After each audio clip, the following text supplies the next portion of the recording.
Hello there, From17 once again. This is my Kingdom Hearts 2 Critical Mode video walkthrough. We're entering Halloween Town, but to do that we have to do this awesome gummy ship mission.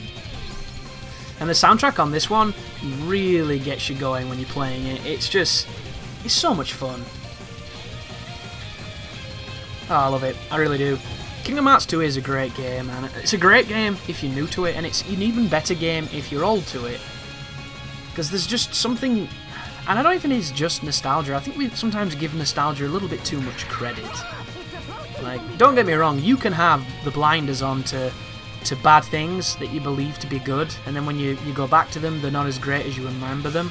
But every so often, something is as great as you remember it to be. And this is one of those experiences, and I was playing a boss today in Birth by Sleep on the secret episode, and it's a boss I've never even seen before. It was this crazy like dog dragon thing that happens at the end of that sequence, and the cutscene. Oh, sorry, it wasn't that. It was the Terranaut fight on that one where Aqua goes to Radiant Garden and the crazy Terranaut, whatever it's really called, person is there, and you have to fight him. But before you do so, there's a Kingdom Hearts 1 song playing, and it's been kind of remixed and changed, but it's undeniably a song from Kingdom Hearts 1, and it's a good one too. So the moment it started, I recognised it, and I got all the hairs up on my neck, and it put me in a really good, awesome mood to fight the boss. And then of course the boss started, and it was just a clone of that terrible fight from Terra's campaign, so I was a little bit upset then, because it was arguably a piece of shit. The cool feature being Aqua has the barrier guard, which is multi-directional, and unlike Terra's, you don't have to worry about being too close to the boss when you do it, because you're not going to get hit from behind cheesily or hit from something that should be guarded and isn't. But that music it wasn't nostalgia, it was just straight up awesomeness, and a little bit of nostalgia afterwards. Like, oh, so good. And it does feel good, and it makes you smile, and that's what I'm looking forward to the current gen consoles for, because when I finally do embark on the journey into next gen, to me at the moment, which is of course current gen to most folks, is that the jump is going to be quite big in visual fidelity and performance, and it doesn't mean much to a lot of people who are already ingrained in it, but I haven't been. Like, I put Shadows of Mordor on my PC, and I put it on, highest spec, and I was blown away.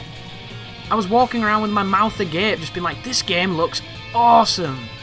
And that's kinda, to a lesser extent, what all next-gen games are going to be like, because I've played the older versions of them. Like, I'm really looking forward to seeing Wolfenstein, Call of Duty, and stuff like that, just seeing the difference. And there might not be a massive difference on some of them, but things like Dragon Age Inquisition will be a big difference.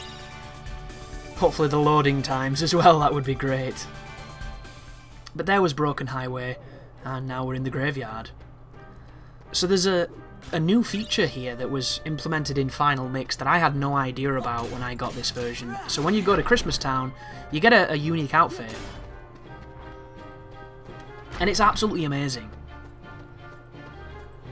I can't even begin to tell you how awesome it was. I noticed it immediately, and it brought a smile to my face, the likes of which I only get when something is truly awesome.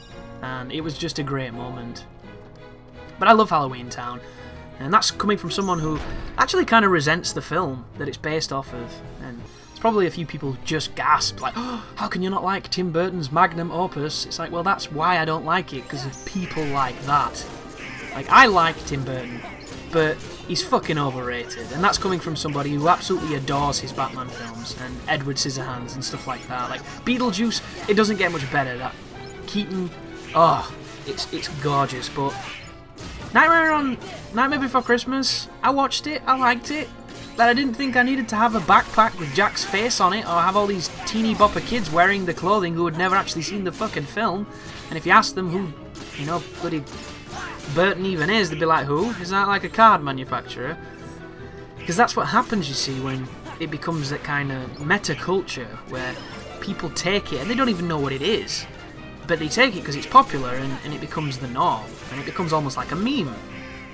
Whereas I watched it, I thought it was okay, and then everybody else was telling me how good it was, not really knowing what the fuck it was.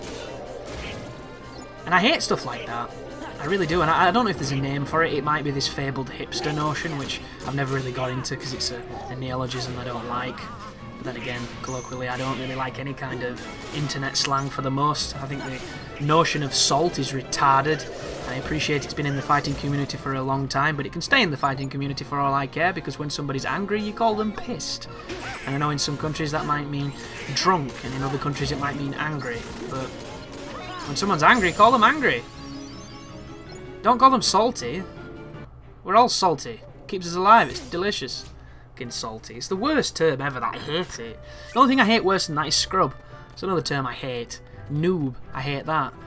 Like, I'm not really designed for the internet, because all these words that have become the internet's language are words that I fervently despise. And that's why you don't hear me using them. And if I do use them, it's either a slip or it's intentional. Because it's just... I think there are better words to use. I really do. As we get chased by these creepy looking creatures. But it happens a lot, that, with culture. Like, how many times have you listened to a band, you got their new album, and one of the songs really resonated with you, it was just awesome. And they'd already released the single, but you weren't too bothered about the single song so much. It was this song, this other song, that just, it spoke to you, and it was so great, and you just worshipped the ground it stood on. And then a couple months down the line, they release it as a single, and then everybody loves it then, and it becomes one of those songs that you almost can't like at that point, because it gets overplayed like anything inevitably does.